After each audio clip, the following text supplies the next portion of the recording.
Hello and welcome to Express 100. We show you 100 top news of the day. The leader of India's National Democratic Alliance, Narendra Modi, met President Draupadi Murmu at Rashtrapati Bhavan and staked claim to form the NDA government. At the centre, the BJP-led NDA has secured an absolute majority in the 2024 parliamentary elections by winning 292 seats. BJP-led NDA lawmakers met on Friday in Central Hall of the Constitution House or the Old Parliament Building in New Delhi with the new government to be sworn in on June 9th. NDA leader Narendra Modi will take oath as Prime Minister of India for a historic third consecutive term. NDA leaders unanimously supported Narendra Modi as the leader of the alliance and leader of Lok Sabha, the lower chamber of the country's legislature.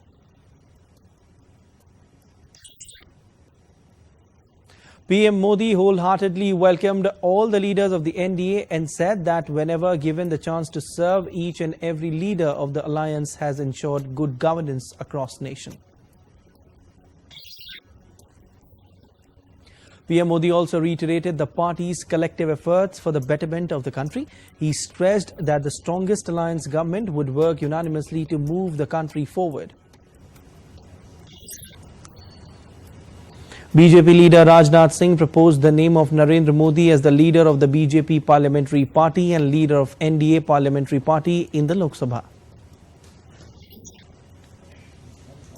BJP leader Amit Shah said that proposing Narendra Modi for the leader of the BJP Parliamentary Party is not only the desire of the people sitting in the hall, but also the 1.4 billion people of India. TDP chief N. Chandrababu Naidu said that Narendra Modi is the right leader at the right time for India. He extended his support for Prime Minister Modi to be the leader of the NDA Parliamentary Party. At the NDA Parliamentary Party meeting, Bihar's Chief Minister and JDU Chief Nitish Kumar said that his party will support Prime Minister Modi and work together under his leadership. Shiv Sena leader Eknath Shinde hailed his party's ties with the BJP. He supported the proposal of naming Narendra Modi as the NDA parliamentary party leader. Lok Janshakti Party Ram Vilas's president Chirag Paswan said that the NDA has won the third consecutive election under the leadership of Prime Minister Modi. After being elected the leader of NDA, PM Narendra Modi sought blessings from veteran BJP leader and Bharat Ratna awardee LK Advani on Friday. He also met veteran party leader Murli Manohar Joshi and former President of India Ramnath Kovind. In India's Uttar Pradesh, Chief Minister Yogi Adityanath took stock of the progress of different schemes for social and economic benefit of citizens on Friday and directed to fast-track pending and new recruitments in various departments. The National Investigation Agency of India has sheeted an active Naxal cadre in the case related to the murder of BJP leader Ratan Dubey in central India state of Chhattisgarh. NIA also arrested a key accused from Imphal airport in case relating to a transnational conspiracy by insurgents and terrorist gangs to exacerbate the Manipur violence. On the allegations of irregularities in the medical entrance exam NEET and inflation of marks, the National Testing Agency said the increase in cutoff and number of toppers in the NEET UG reflect the competitive nature of the exam. In a defamation case filed against Narmada Bachao Andolan leader and activist Medha Patkar by Delhi LGV K Saxena, the Saket court in the national capital has reserved the decision on the punishment and will give its verdict on July 1st. The widespread water shortage in the national capital amid soaring temperatures has left residents dependent on water tankers to fulfill their everyday water needs. The Reserve Bank of India kept its key interest rate unchanged at 6.5% on Friday for the 18th time in a row. This is the rate at which the central bank loans money to commercial banks. Announcing the second bi-monthly monetary policy for the current financial year, RBI Governor Shaktikant Das emphasized the bank's commitment to align inflation under 4% on a durable basis. Bulls returned to India's Dalal Street with full force on Friday as the BSE benchmark Sensex advanced over 1,600 points to settle at a record high of 76,693. The broader NSE Nifty gained 469 points, ending at 23,290. The Indian rupee rose 7 paise in the early trade on Friday to open at 83.46 against US dollar. Gold future maturing on 5th of August stood at rupees 72,070 per 10 grams on Multi-Commodity Exchange of India Limited. Silver futures maturing on 5th of July stood at rupees 91,812 per kg on the MCX. Oil settled up 2% on Thursday after the European Central Bank opted to cut interest rates, spurring hopes that the Fed will follow suit, with Brent crude futures settling at $1.46 higher at $79.87 per barrel. Asian stocks snapped a two-week losing streak on Friday after major central banks kick-started their rate easing cycles this week, with MSCI's broadest index of Asia-Pacific shares outside Japan surging 0.2%. Chinese blue chips, however, fell 0.8%, while Hong Kong Hang Seng slid more than 1.6% on Friday. Japan's Nikkei also fell 0.26%. The U.S. Treasury Department said on Thursday it is seeking public comments on the use of artificial intelligence in the financial services sector. A Samsung Electronics union in South Korea is due to stage its first walkout on Friday due to pay and conditions at the technology giant.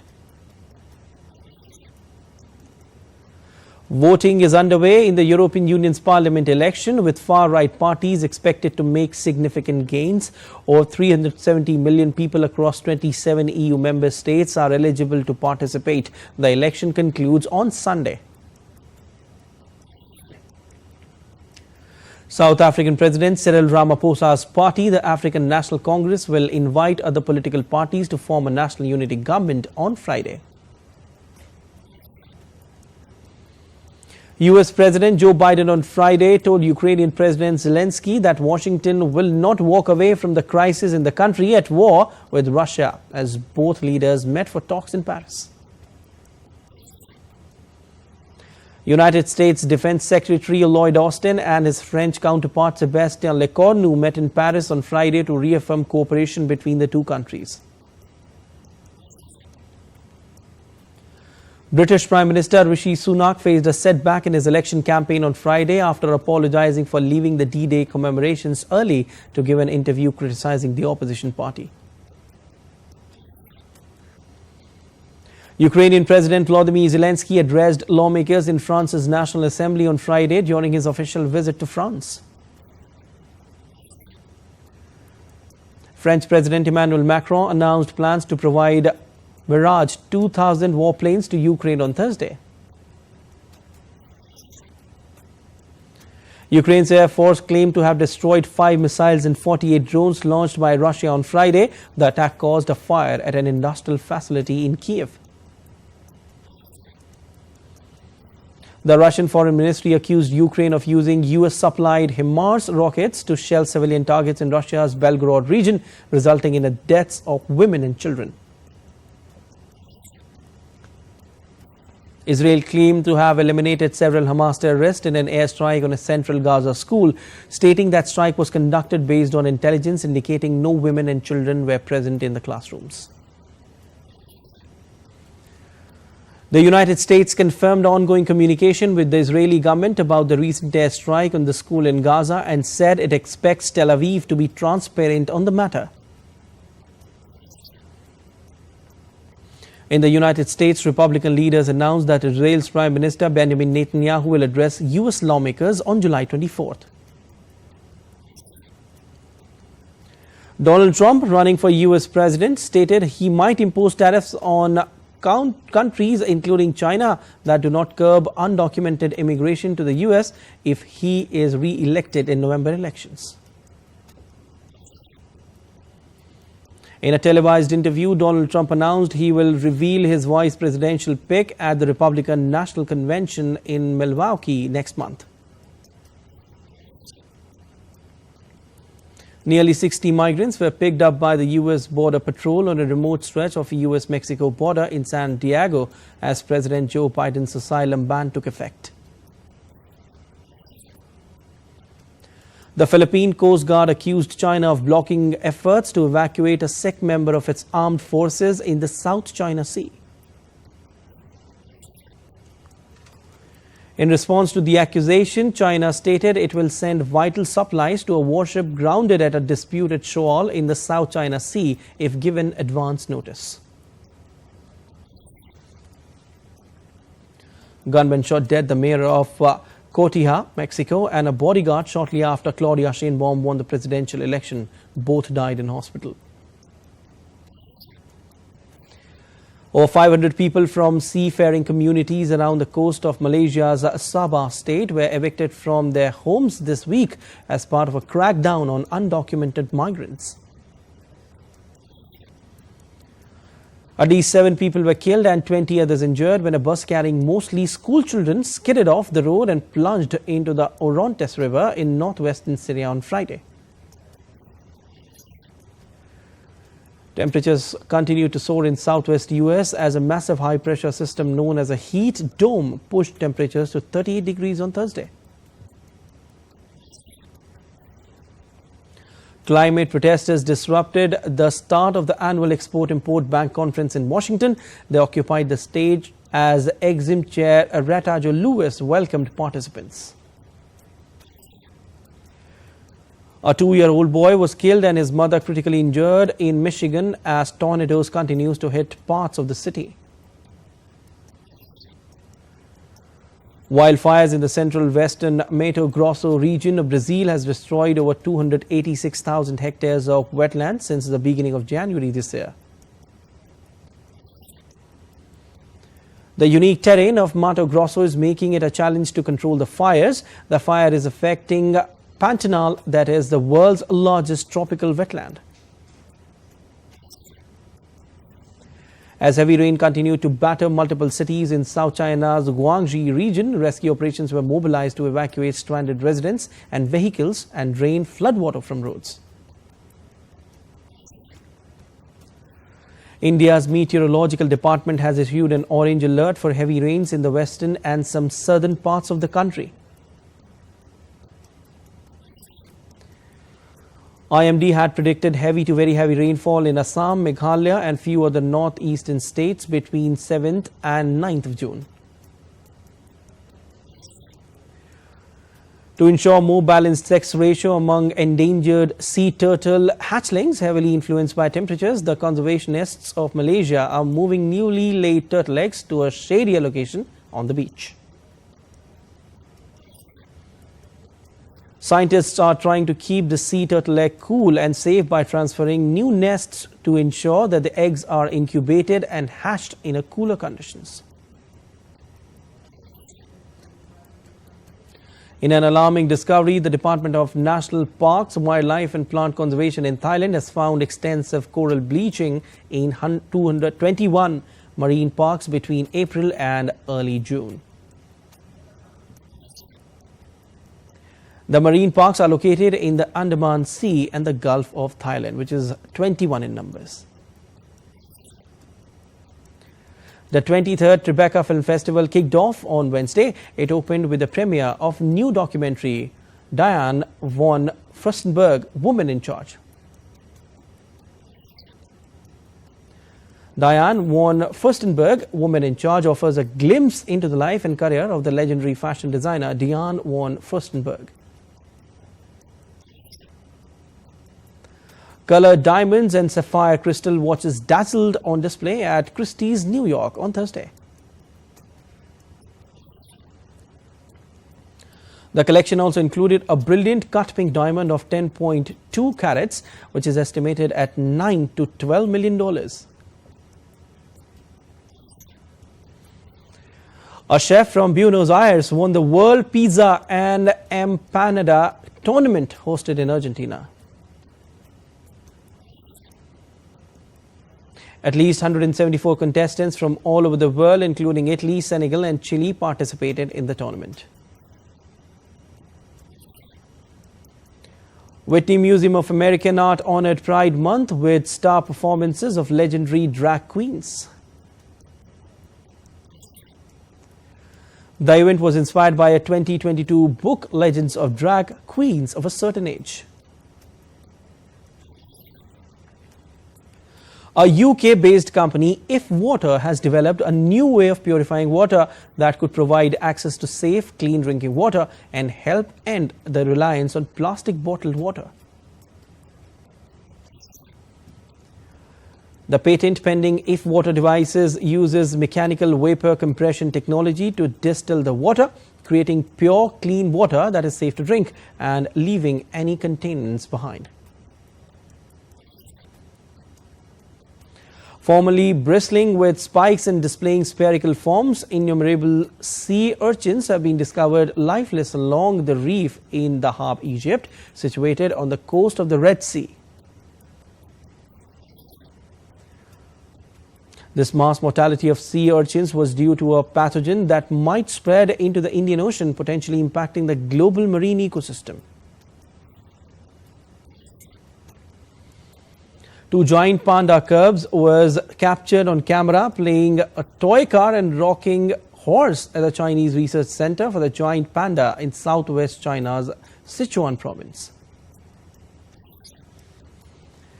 A large herd of 30 dugongs has been spotted near Koh Mak Island, Thailand, making a significant increase in their numbers in the area. The British fashion accessories designer Anya Hindmark has brought her summer concept store back for the third year with a variety of ice creams and sorbets inspired by kitchen cupboard brands. The ice cream project by Aina opens to public on Friday and will run until August 18th. A dark comedy play inspired by true stories of harassment is being held in Beirut under the title Show Ya Asta, a Lebanese catcall in Arabic, literally meaning "What's up, sugar apple?" The team behind Show Ya Asta play, they say, choose the dark comedy genre to attract audience and make them laugh while shedding light on the subject. Actor Tony Collette is a new addition to the cast of Netflix's limited series Wayward. According to the makers of the popular American TV show White Collar, its reboot is under works. James Gunn's upcoming DC Studios film Superman has added a fresh face to its ensemble cast, Saturday Night Live veteran Beck Bennett. Universal Pictures and Mattel have joined forces to bring the beloved Monster High franchise to life on the big screen, with Hollywood producer Akiva Goldsman set to produce the feature. The highly anticipated sequel to post-apocalyptic movie I Am Legend is in the works, where Michael B. Jordan will be sharing the screen with Will Smith. The series The Morning Show has confirmed that Academy Award-winning actress Marion Cotillard will be gracing the screen in its fourth season. Netflix has announced the release dates of popular hit series Emily in Paris Season 4. First installment of the new season will premiere on August 15, while the second part on September 12th. Veteran actor Alan Scarf has passed away, aged 77. He died due to colon cancer and was survived by his son, actor Jonathan Scarf. Musician Luke Combs is all set to come up with his new album titled Fathers and Sons. Unseen footage of John Lennon and Yoko Ono Lennon is featured in a new music video for the remastered Lennon song, You Are Here. And United States handed a shocking defeat to Pakistan in their T20 World Cup match at Grand Prairie Stadium in Dallas on Thursday. USA set a target of 19 runs for Pakistan in a super over, with Pakistan ending at 13 in reply. Scotland continued their impressive start to the T20 World Cup with a 5-wicket victory over Namibia in Barbados. India's legendary footballer and icon Sunil Chhetri retired from international football, drawing curtains on a 19-year-long career with a draw in his last game against Kuwait in a World Cup qualifier. With an outstanding record of 94 international goals amassed over more than 2 decades, the 39-year-old forward finished only behind Cristiano Ronaldo, Iran's retired Ali Day, and Lionel Messi in the all-time international scorers list. Peru coach Jorge Fossati said on Thursday that he is ready to find a base lineup to compete at the Copa America during upcoming friendly internationals against Paraguay and El Salvador. Defending champion Iga Swiatek took a big step towards the third successive French Open title by dismantling Thierry American third seed Coco Gauff 6-2, 6-4 in their semi-final on Thursday. Jasmine Paolini crushed Russian teenager Mira Andreeva 6-3, 6-1 on Thursday to bulldoze her way into French Open final and continue Italy's Roland Garros fairy tale. Tennis world number 1 Novak Djokovic posted on his Instagram handle on Thursday saying he underwent successful surgery on his knee. The iconic Olympic rings were seen at the base of Eiffel Tower on Thursday, a day before they are set to be mounted on the Paris landmark. Well, that's it in Express 100. News and updates will continue.